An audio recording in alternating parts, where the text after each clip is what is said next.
السلام عليكم ورحمة الله تعالى وبركاته.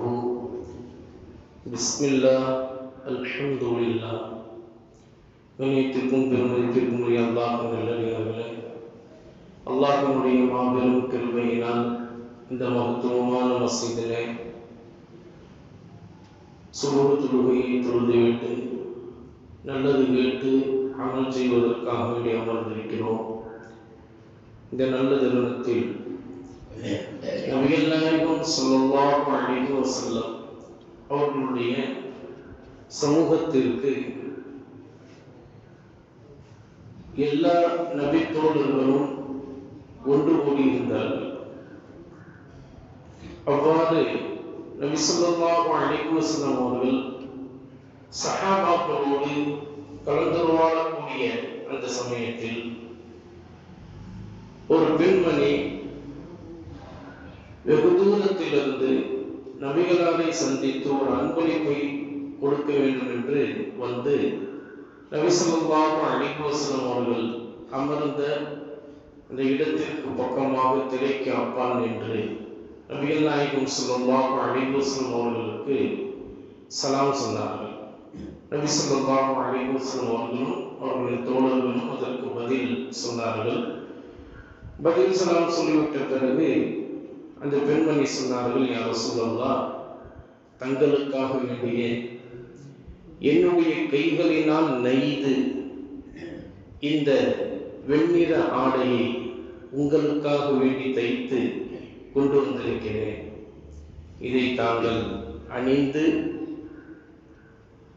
அதன் மூலமாக எனக்கு நீங்கள் துஆ செய்யுமாறு நான் உங்களிடத்தில் சொல்லிக் கொள்கிறேன் என்று சொல்லி நபி ஸல்லல்லாஹு அலைஹி வஸல்லம் அவர்களுக்கு அந்த ஆடையை கொடுத்து அனுப்பினார்கள். ஹஜ்ரத் பிலால் ரலியல்லாஹு தஆலா அவர்கள் அந்த ஆடையை வாங்கி கொண்டு வந்து நபி ஸல்லல்லாஹு அலைஹி வஸல்லம் அவர்களிடத்தில் தந்தார்கள்.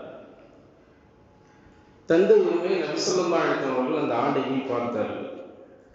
ஏற்கனவே நபி ஸல்லல்லாஹு அலைஹி வஸல்லம் அவர்கள் இது போன்ற ஒரு துணியில் தனக்கு ஜிப்பா அணிந்து அவர்கள் இருக்க வேண்டும் என்று ரொம்பவும் ஆசைப்பட்டார்கள். அந்த ஆசைக்கிணங்க அந்த பெண்மணியும் இந்த துணியை வந்து கொடுத்ததன் மூலமாக மிகவும் மகிழ்ச்சியோடு நபி ஸல்லல்லாஹு அலைஹி வஸல்லம் அவர்கள் அந்த சபையிலிருந்து எழுந்திருத்து தங்களுடைய வீட்டிற்கு சென்று ஏற்கனவே அணிந்திருந்த ஆடையை கலட்டி வைத்துவிட்டு இந்த ஆடையை அணிந்து கொண்டு அந்த சபைக்கு வந்து அமர்ந்தார். சஹாபாக்கள் எல்லாம் பார்த்து மிகவும் சந்தோஷப்பட்டார்கள். அந்த பெண்மணியும் திரைக்கு அப்பால் என்று அதை கண்டு மகிழ்ந்தார்கள். இப்படி அமர்ந்திருக்கக்கூடிய இந்த சூழலில் அந்த அமர்ந்திருக்கக்கூடிய நபி தோழர்களில் ஹஜ்ரத் ஹக்கீம் இப்னு ஹிஸாம் ரலியல்லாஹு தஆலா அவர்கள், அந்த சஹாபி அவர்கள் நபி ஸல்லல்லாஹு அலைஹி வஸல்லம் அவர்களுடைய சமூகத்திற்கு முன்னால் வந்து அமர்ந்து, யா ரசூலல்லாஹ், ஏற்கனவே தாங்கள் இந்த உலகத்தை விட மிகுந்த அழகு படைத்தவராக இருக்கிறீர்கள். இந்த துணி அணிந்து தாங்கள் வந்து அமர்ந்ததுமே இந்த துணிக்கே மிகப்பெரிய ஒரு அழகு சேர்ந்து விட்டது.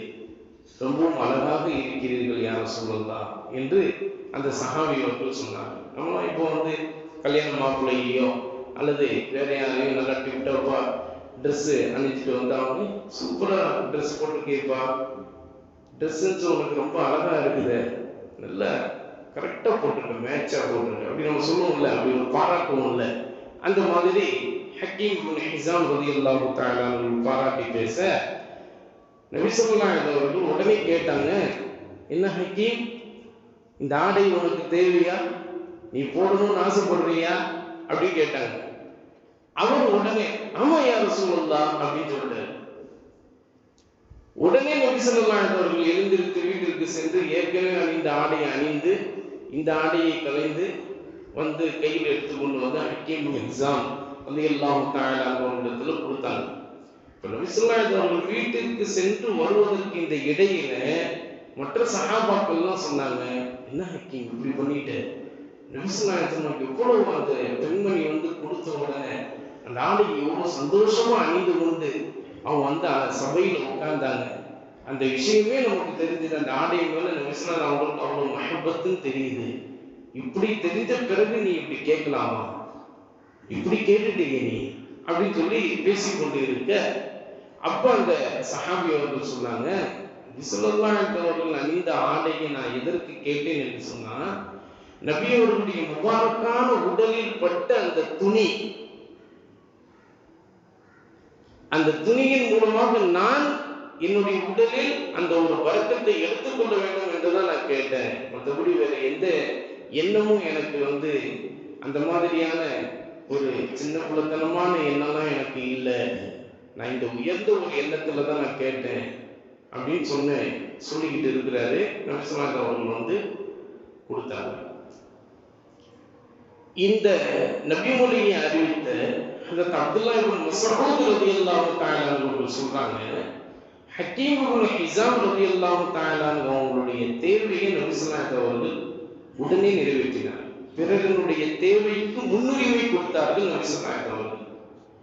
அதனால இப்ப என்ன தெரியுமா நடந்துச்சு, ஹக்கீம் இப்னு ஹிஸாம் ரலியல்லாஹு தஆலா வஃபாத்தான பிறகு கபர்ல அவரை குளிப்பாட்டி கஃனிட்டு அவரை கபர்ல அடக்க போற அந்த நேரத்தில் இந்த நபி ஸல்லல்லாஹு அவர்கள் கொடுத்த அந்த அன்பளிப்பான அந்த ஆடையை அவருடைய உடல் மேல் அந்த கஃனுக்கு மேல இந்த துணியையும் போட்டு அவரை சுற்றி அப்படியே கபரில் அடக்கப்பட்டது. மன்னரையிலும் மாணவி ஸல்லல்லாஹு அலைஹி அவருடைய துஆவை பெற்ற முதல் தோழராக அவர்கள் ஆகிவிட்டார். மன்னரையிலும் மாணவியினுடைய துஆவை பெற்ற முதல் தோழராக ஆகிவிட்டார். எவ்வளவு பெரிய அற்புதமான உயர்ந்த அந்தஸ்து பார்த்தீங்களா? நம்ம நினைச்சிட்டு இருக்கோம் சாதாரணமான விஷயம். இதுல இன்னொரு விஷயமும் ஹதீஸுடைய விரிவுரையாளர்கள் சொல்லி காட்டுகிறார்கள். எப்போதுமே நபி ஸல்லல்லாஹு அவர்கள் கொடுத்து பழகியவர்கள், பிறருடைய உரிமைக்கு முன்னுரிமை கொடுத்து வழங்கக்கூடியவர்கள்.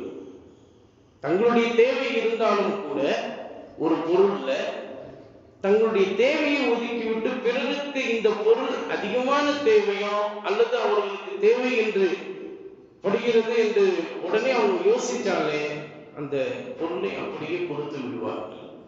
இதை உயர்ந்த உள்ளம் கொண்டவர்கள் தான் இதை இப்படி செய்வார்கள், வேறு யாரும் இப்படி செய்ய மாட்டார்கள் என்று அல்லாஹ் தஆலா குர்ஆனிலேயே அதை பாராட்டி சொல்கிறார். வமன் யூக ஷுஹ நஃப்ஸிஹி ஃபஉலாயிக ஹுமுல் முஃப்லிஹூன். எவர் ஒருவர் தன்னுடைய சுயநலத்தை விட்டுவிட்டு பொது நலத்திற்கு எவர் வருகிறாரோ, நல்ல கவனிக்கணும் வார்த்தைய, சுயநலத்தை விட்டுவிட்டு தனக்கு இருந்தா நல்லா,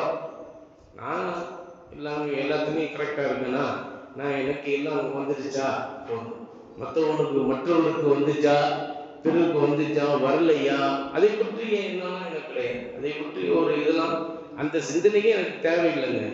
என்னுடைய தேவை நிறைவேறிச்சா அது போதும். மற்றவங்களுக்கு வந்துச்சுன்னு நான் ஏன் பார்க்கணும்? எனக்கு என்ன அவசியம் இருக்குது? அவனுக்கு வந்துச்சா வரலையா அது அவன் போய் பார்த்துக்கிட்டான், எனக்கு என்ன அப்படின்னு இருக்கக்கூடாது.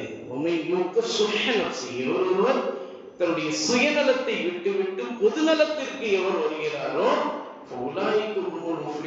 அவர்கள்தான் வெற்றியாளர்கள் என்று அல்லாஹ் தஆலா சொல்லி காட்டுகிறார் அல்லவா?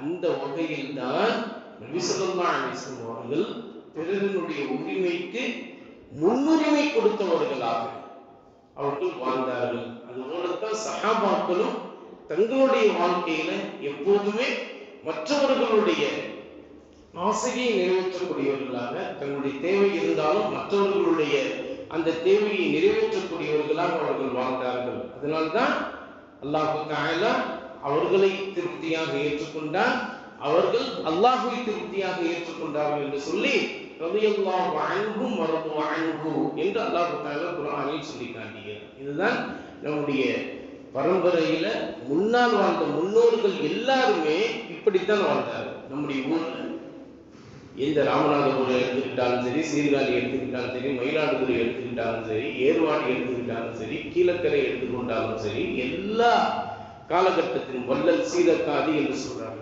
செத்தும் கொடுத்தார் சீதக்காதி அப்படின்னு சொல்லுவாங்க இல்லையா? அப்படிப்பட்ட பிறருடைய உரிமைக்கு முன்னுரிமை வழங்கக்கூடிய பெருமகர்களானுடைய அந்த பரம்பரையில் வந்தவர்கள் தான் நாமும். அந்த ஒரு சுன்னத்தான நடைமுறையை வாழ்நாள் முழுவதும் பேணி வாழக்கூடிய தௌஃபீக்கை அல்லாஹ் நம் அனைவருக்கும் தந்தருள்வானாக.